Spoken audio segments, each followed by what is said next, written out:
La plupart du temps, nous avons affaire, nous, à des esprits familiers ou à notre guide spirituel. Moi, il y a une médium qui m'a dit, vous avez une protection spirituelle. Et moi, je le crois maintenant. Parce que d'habitude, avec le chien, je vais par là. C'est drôle, je vous raconte un truc. Je vais par là. Toujours, le chien, l'habitude, on va par là. Et puis, je dis, tu sais, Max, aujourd'hui, on va pas aller par là. On va pas aller par là, on va aller là-bas. Puis le chien me tirait. Puis je dis, non, Max, on va là-bas. C'était pas une voix, j'entendais pas une voix. J'entendais, n'y va pas là. Vous savez ce qui est arrivé? Vous n'allez pas me croire. Je le dis à l'antenne parce que c'est vrai. Genre par là, j'entends boum, paf, 3 voitures qui se tamponnent. À la minute où j'aurais dû passer, j'aurais été tuée. Hein. Chaque médium a son guide spirituel. Mais vous aussi, vous en avez un, monsieur. Vraiment? Absolument. Vous n'y pensez jamais. Ces messieurs qui sont derrière la petite machine, là, ils ont aussi leur guide spirituel. Tous, nous en avons tous un. Et nous, on l'appelle le guide spirituel. Et comme je vous ai dit tout à l'heure, c'est l'ange gardien de la religion. J'appelle mon guide de lumière quand j'ai des ennuis. J'appelle mon guide de lumière, j'ai guide de lumière, guide-moi, je sais plus où je suis, ça va pas. C'est un esprit comme nous, qui a besoin de se réincarner pour apprendre, tant d'un point de vue moral que d'un point de vue intellectuel. Et à un moment donné de son évolution, il va décider de suivre une personne, un esprit incarné dans la matière, qu'il a connu au travers d'une ou plusieurs vies antérieures. Si vous voulez, l'au-delà est le miroir de notre planète. Sur notre planète, il y a des gens à divers degrés d'évolution morale, et l'au-delà, eh bien, c'est le reflet de la planète. Il y a des bons, il y a des moins bons, il y a des mauvais, il y a des super bons. L'au-delà n'est pas si simple et si tranquille.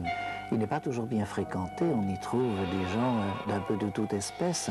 Vous savez, lorsque nous passons par les portes de la mort, nous ne sommes pas transformés. Et comme il y a de fiefs et gredins sur Terre, eh bien, ils se retrouvent dans la même situation dans l'au-delà. Nous recommandons, d'une manière catégorique, de ne pas se livrer seul à des expériences médiumniques. Car il y a un danger permanent. Tant qu'on n'a pas identifié l'être invisible qui se communique à vous, il est toujours dangereux de s'adonner à cette sorte d'expérience.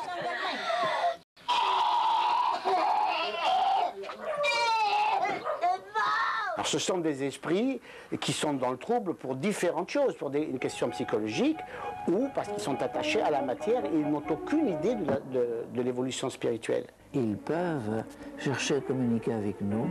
En général, ils n'acceptent pas tellement bien leurs nouvelles conditions.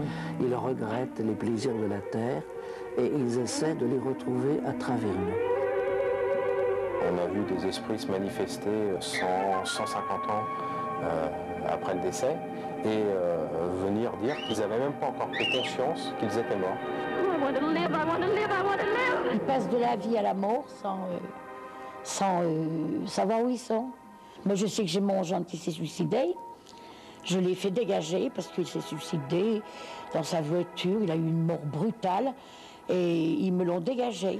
Le rôle, justement, dans les réunions spirites, c'est de pouvoir recevoir ces esprits par leur guide qui les amène et de les moraliser et de leur faire comprendre que la vie est éternelle et que la vie sur Terre n'est qu'un passage. On dit qu'il est dans une spirale et qu'il n'avance pas vers la lumière et qu'il faut le dégager. Alors ils ont fait des réunions, là ils l'ont appelé, Jean-Louis, avance, tu n'es plus sur la Terre, tu es dans la spirale, il faut sortir de ce labyrinthe.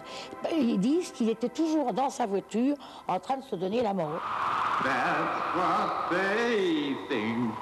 Alors moi, on m'avait dit de mettre sa photo, de brûler une bougie, qui parte vers la lumière. Et moi, je l'ai fait. Go away now. Go on, you're a spirit now. Go away.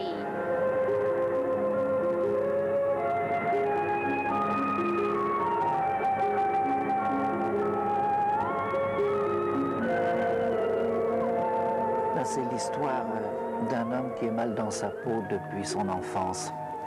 Il a quand même eu une chance dans sa vie, c'est qu'il a rencontré une femme qui a bien voulu de lui, parce qu'elle-même, elle était un peu dans le malheur. Et alors voilà qu'en réunissant leurs deux misères, ils se sont un peu soutenus et ils ont eu ensemble un petit garçon. Et devant cette vie innocente et toute fraîche qui se développait, le papa commençait déjà à se transformer.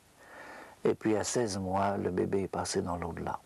Alors là, évidemment, lourde rechute. Il m'a raconté, il m'a dit, vous savez, vous pouvez tout me coller sur le dos, j'ai tout fait.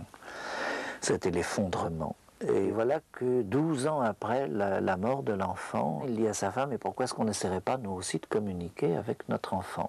Alors il prend un petit magnétophone, un peu comme celui que j'ai là, et puis il met tout ça en marche. Et alors le lendemain matin, quand même, ils se disent, bon, on va écouter. Alors au début, c'est ce qu'il m'a raconté, on entend simplement le bruit de l'appareil,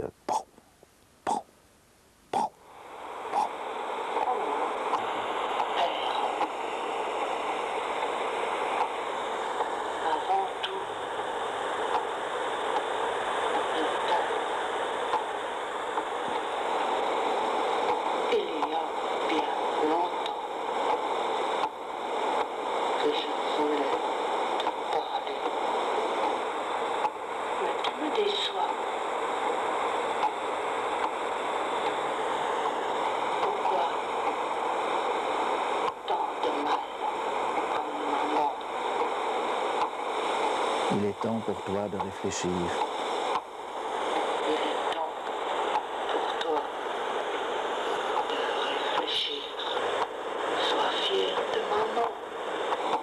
Rends-la heureuse. Elle souffre en silence. Elle souffre en silence.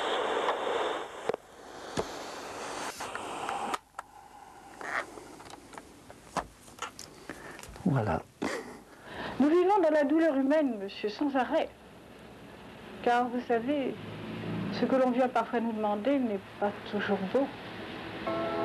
Nous n'avons jamais le droit de juger, même si parfois c'est très mauvais. Parce qu'on vient souvent nous demander si on voit la mort des personnes. Tiens. C'est pas très joli. Un don pareil doit être lourd à porter. C'est effrayant, monsieur. J'ai demandé bien des fois à mourir. Je sais que je rends service et je sais que de là-haut, d'ailleurs on me l'a dit, que je devais encore rester sur la terre. Eh bien j'avoue que c'est dommage parce que c'est effrayant.